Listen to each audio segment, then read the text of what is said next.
एक तर दुर्दैवी गोष्ट आहे महाराष्ट्रात झाला नाही, पण कर्नाटका पोलीस प्रशासनाचे मी मनापासून या ठिकाणी आभार व्यक्त करतो, त्या सरकारचे आभार व्यक्त करतो। एका मराठी माणसाला न्याय देण्यासाठी कर्नाटक सरकार त्याचं पोलीस प्रशासन हे या FIRच्या माध्यमातून सरसावलं, ही सगळ्यात महत्त्वाची गोष्ट आहे। पण गेल्या कित्येक दिवसांपासून तुम्ही FIR साठी अनेक ठिकाणी गेलेला होता, त्याचं नेमकं कारण काय होतं? ते कारण कर्नाटक पोलिसांनी तुम्हाला दिलं होतं का? मी दुसऱ्या कुठल्या राज्यात गेलोच नव्हतो, फक्त एकाच राज्यात म्हणजे कर्नाटकात तिथं गेलो, तिथं एका पोलीस स्टेशनला गेलो आणि लगेच त्यांनी हा FIR तिथं स्वीकारला।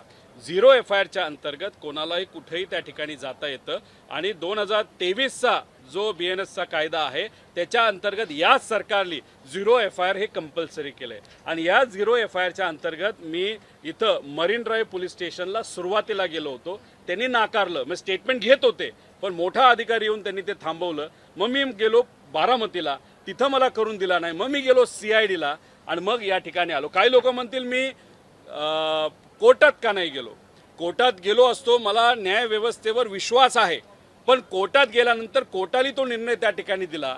याच्यापेक्षा एखादं चांगलं सरकार, एखादं चांगलं प्रशासन, चांगले पोलीस अधिकारी योग्य निर्णय घेऊ शकतात हे कुठेतरी महाराष्ट्राच्या सरकारला, इथं असलेल्या पोलीस प्रशासनाला हे आम्हाला दाखवून द्यायचं होतं। एकाच ठिकाणी गेलो आणि त्याच ठिकाणी हा FIR झाला। खरं खूप काय आम्हाला याच्यासाठी करावं लागलं। आता याच्यापुढे अजितदादांच्या बाबतीतला तपास काय होतोय हे आपल्याला बघावं लागेल। हे झालं या FIR बद्दल, पण उद्याच्या दिवशी त्यांच्या पार्टीमध्ये काही नेते कशा पद्धतीचं राजकारण करतात, कशा पद्धतीने तिथं काय गोष्टी चुकीच्या पद्धतीने करतात, हे उद्या प्रेस कॉन्फरन्सच्या माध्यमातून इथंच सकाळी 11 वाजता मी आपल्या सर्वांसमोर तो विषय त्या ठिकाणी मांडेल। परंतु रोहितदादा, या सगळ्या प्रकरणामध्ये सातत्यानं सुनील तटकरे असतील किंवा प्रफुल्ल पटेल असेल यांची नावं किंवा त्यांच्याकडे संशयाची सुई जी आहे ती या सगळ्या विमान अपघाताच्या संदर्भात येत होती। खरं तर प्रफुल्ल पटेल यांचा काही संबंध थेट या विमान अपघाताशी काही आहे का? विषय एवढाच आहे, FIR आता झालेला आहे। FIR मध्ये तुम्ही आज डिटेलमध्ये गेला आणि जे काही कंप्लेन डॉक्युमेंट आपण 60 पानाचं हे कर्नाटका पोलिसांना त्या ठिकाणी दिलेलं आहे। इन्व्हेस्टिगेशन होत असताना FIRवर तर होणार, पण आम्ही जे काही तिथं कंप्लेंट डॉक्युमेंट दिलेलं आहे 60 पानाचं 66 पानाचं, त्याच्यात खोलात जाऊन कुठलीही संस्था CBI CID नाही तर साधं पोलीस प्रशासन तिथं त्यांना खोलात जाऊनच FIR तिथं करावं लागेल। त्याच्याचबरोबर तुम्ही जर विरोधाभास बघितला म्हणजे नाशिक प्रकरणामध्ये SIT फॉर्म केली जाते, तिथे असणारे अधिकारी जल्लद पद्धतीने एका चुकीच्या प्रवृत्तीच्या व्यक्तीला, चोराला त्या ठिकाणी पकडतात, चांगली गोष्ट आहे। तिथं तुम्ही जल्लद गती दाखवता, ती जे खरं आम्ही ते स्वागत करतो, पण दादाच्या बाबतीत CID जल्लद का ठिकाणी त्या ठिकाणी होत नाही। राहिला प्रश्न कोण याच्यामध्ये जबाबदार आहे, हे क्रिमिनल इन्व्हेस्टिगेशन झाल्याशिवाय कळणार नाही, पण FIRच होत नव्हता तर मग क्रिमिनल इन्व्हेस्टिगेशनला दिशाच त्या ठिकाणी मिळत नव्हती आणि ही दिशा तिथं या FIRच्या माध्यमातून दिसेल आणि इन्व्हेस्टिगेशन जर पारदर्शक पद्धतीने झालं तर नक्कीच न्याय मिळण्याशिवाय राहणार नाही। आम्ही विरोधात आहे, जे काय आम्हाला जमलं ते आम्ही केलेलं आहे, जे सत्तेत आहेत ते मात्र त्या ठिकाणी काहीच करताना दिसत नाही। अजितदादांच्या पक्षाचे नेते सुद्धा गप्प बसताना आम्ही जेव्हा बघतो तेव्हा खरंच आम्हाला वाईट वाटतं। त्यांना सत्तेत असताना सुद्धा स्मरणपत्र द्यावं लागतं, म्हणजे हे हास्यास्पद आणि दुर्दैवी गोष्ट असंच आपल्याला म्हणावं लागेल। परंतु तुमच्या कुटुंबामधनं देखील जय पवार हे पुढे येऊन पत्रकार परिषद घेणार होते। खरं तर त्यांची पत्रकार परिषद अद्यापही झालेली नाही। खरं तर दोन आठवड्यापूर्वी त्यांची पत्रकार परिषद होणार होती। कोणाचा दबाव आहे असा की जय पवार हे पत्रकार परिषद घेत नाहीये? सुनील तटकरेंचा, प्रफुल्ल पटेलांचाच दबाव त्या ठिकाणी असेल। माझ्याकडे बरेच पुरावे तिथं आलेले आहेत, पण जय पवार हे पत्रकार परिषद घेणार आपल्या वडिलांना न्याय देण्यासाठी। ज्या त्यांच्या पक्षाच्या कार्यकर्त्याच्या ज्या नेत्यावर विश्वास होता त्या नेत्याला देण्यासाठी जय पवार जर प्रयत्न करत असतील, याच्या आधीसुद्धा त्यांनी प्रयत्न केला होता, त्याचं स्वागतच खऱ्या अर्थाने आपण केलं पाहिजे। त्याची प्रेस कॉन्फरन्स होत नाही तोपर्यंत मी माझ्याकडे जे काही पुरावे आहेत ती प्रेस कॉन्फरन्स मी तिथं घेणार नाही, कारण त्याची प्रेस कॉन्फरन्स झाली त्यात जर काही गोष्टी राहिल्या असतील त्याच मी पुढच्या प्रेस कॉन्फरन्समध्ये घेणार आहे। पण गेल्या आठवड्यात होणारी प्रेस कॉन्फरन्स आजपर्यंत का नाही झाली हे मला तरी सांगता येणार नाही, पण सुनील तटकरे आणि प्रफुल्ल पटेल नाहीतर सत्तेतले काही भाजपचे नेते त्यांना करू नका असं म्हणत आहेत का काय, असाही प्रश्न आम्हाला निर्माण व्हायला लागला आहे. त्याची प्रेस कॉन्फरन्स इथं होत नाही आणि दादांचा FIR इकडे होत नव्हता. आम्हाला कर्नाटकात जाऊन FIR हा इथं करावा लागला. ब्लॅक बॉक्सचं नेमकं काय झालं याचा तपासासाठी अमेरिकेकडे तो पाठवण्यात आल्याची माहिती ही स्वतः प्रफुल्ल पटेलांनी दिलेली होती. मात्र आता त्याचं काय झालं, कित्येक महिने उलटलेले आहेत. नेमकं त्या ब्लॅक प्रफुल्ल पटेलांना वाटतच नसेल की हा तपास योग्य दिशेने त्या ठिकाणी जावा. कुठेही अमेरिकेला ब्लॅक बॉक्स दिला गेला नाही, हा भारतातच आहे. पण त्या बाबतीत कुठंच काय नाही झालं. त्याचं कारण हे सगळे जे आजी माजी अधिकारी आहेत ते प्रफुल्ल पटेलांच्या ओळखीचे अधिकारी आहेत. आणि जे महाशय, जे नेते, जे मंत्री हे एव्हिएशन मंत्री म्हणून बसलेले आहेत, त्यांचे व्यक्तिगत आणि व्यावहारिक संबंधच VSR बरोबर असल्यामुळे कसं AIB अजितदादांच्या बाबतीत योग्य पद्धतीचा तपास करणार. आता आम्ही वाट बघतोय ते पुढचा जो काही अहवाल आहे तो त्या ठिकाणी कधी देतील. पण असे 9 अहवाल हे AIB कडे प्रलंबित आहे फायनल प्रस्तावासाठी, नाही तर फायनल इन्व्हेस्टिगेशन रिपोर्टसाठी. काही अहवाल 4 वर्षापूर्वीचे आहेत, काही 3.5 वर्षापूर्वीचे आहेत, काही 2.5 वर्षापूर्वीचे आहेत. मला AIBला एवढंच सांगायचं आहे की तुम्हाला वाटत असेल की लोक विसरले, महाराष्ट्रातील लोक कधी अन्यायाला विसरत नाहीत. आणि तुम्ही जर विसरला, निवांत बसला, तुम्हाला जाग्यावर आम्ही आणल्याशिवाय त्या ठिकाणी राहणार. आणि खास करून मंत्र्याचा राजीनामा म्हणजे केंद्रीय एव्हिएशन मंत्र्याचा राजीनामा हा घेतलाच पाहिजे अशी आमची भूमिका आहे. पण शेवटी केंद्रात जे कोणी खासदार असतात ते त्यांची भूमिका त्या ठिकाणी मांडत असतात. आम्हाला मित्रत्व नाही, आम्हाला फक्त न्याय त्या ठिकाणी पाहिजे आणि तो न्याय आम्ही मिळवल्याशिवाय राहणार नाही. रोहित दादा, अजित पवार गेल्यानंतर राष्ट्रवादी काँग्रेस अजित पवार यांच्या पक्षाचं पुरोगामित्व संपूर्ण संपलंय का, हा सगळा प्रश्नचिन्ह निर्माण होतोय. कारण की अशोक खरात जो भोंदूबाबा आहे त्याच्या चरणी अनेक त्यांचे नेते मंडळी लीन होताना पाहायला मिळतात. स्वतः प्रदेशाध्यक्ष सुनील तटकरे यांचे फोटो आहेत, रुपाली चाकणकर तर त्यांच्या पाय धुत असतानाचे सगळे फोटो व्हिडिओ समोर येताना पाहायला मिळतं. आणि ह्या वरतून हा बाबा जो आहे तो VSR कंपनीच्या विमानातून देखील प्रवास करतोय. अर्थात या सगळ्याचं गौड बंगाल काय? अजितदादा जेव्हा जिवंत होते तेव्हा बारामतीचं त्यांचं जे घर आहे त्याच्या बाहेर ब्लॅक मॅजिक झालेलं आपण सगळ्यांनी बघितलेलं आहे. मुंबईमध्ये सुद्धा त्यांचं जे राहतं घर होतं देवगिरी बंगला, त्याच्या बाहेर सुद्धा अशीच काळी जादू झालेली आपलं सगळ्यांना माहिती आहे. अजितदादांच्या पक्षामध्ये असे बरेच नेते आहेत ज्यांना करंगळीला कुठेतरी कापले, अंगठ्याला कापले, काय करतात त्यांनाच त्या ठिकाणी माहिती. आता काळी मॅजिकमध्ये कोण कोण त्या ठिकाणी अडकलेलं आहे, कोण असा प्रयत्न त्या ठिकाणी करत होतं की दादांची ताकद जावी आणि त्यांच्याकडे ती ताकद यावी, त्याच्या मागे काय हेतू होता. कारण का शेवटी ब्लॅक मॅजिक जेव्हा केली जाते त्याच्या मागे एक हेतू असतो. तो किती फुसका असला, ब्लॅक मॅजिकला आम्ही कुठंच भीक घालत नाही, नाही तर महाराष्ट्रात कुठलाच व्यक्ती भीक घालत नाही. पण मग त्याच्यात हेतू काय, हेतू मनामध्ये ठेवून तुम्हाला श्रीमंत व्हायचे, तुम्हाला देशाचं पंतप्रधान व्हायचे, महाराष्ट्राचं मुख्यमंत्री व्हायचे, तुम्हाला असलेल्या अडचणी त्या ठिकाणी संपवाव्यात, नाहीतर पक्षामध्ये जे सर्वात मोठं पद आहे ते मला मिळावं, यासाठी त्यांच्या पक्षातून कुणी कुणी ब्लॅक मॅजिक केली. ते पद जर तुम्हाला मिळवायचं असेल तर दादा असताना ते तुम्हाला कधी मिळणार नव्हतं, दादा नसतानाच ते मिळू शकलं असतं. मग त्याच्यासाठीच दादांच्या घराबाहेर ही ब्लॅक मॅजिक केली गेली का, मग ती कुणी केली गेली, कोण या भोंदूबाबाच्या नादी लागलं होतं, हे कुठं ना कुठंतरी समोर त्या ठिकाणी आलंच पाहिजे असं आमचं त्या ठिकाणी प्रामाणिक मत आहे. परंतु आर्थिक व्यवहार या सगळ्या संदर्भात अनेक लोकांचे उघड होताना पाहायला मिळत आहेत. सुनील तटकरे आणि त्याचसोबतच रुपाली चाकणकरांनी आपल्या महिला आयोगाचा अध्यक्षपदाचा राजीनामा दिला, परंतु महिला प्रदेशाध्यक्ष पदाचा अद्याप देखील राजीनामा होत नाही. अजितदादा असते तर पहिल्याच दिवशी ही सगळी कारवाई झाली असती. एक कुठलाही निर्णय घेताना एक धाडस लागतं, एक अनुभव लागतो. आज त्या पक्षातून ते धाडस का दाखवलं जात नाही, का तटकरे साहेब कुठंतरी नेत्यांना भेटून हा राजीनामा घेऊ नका असं काही सांगत आहेत का ते असं सांगतायत.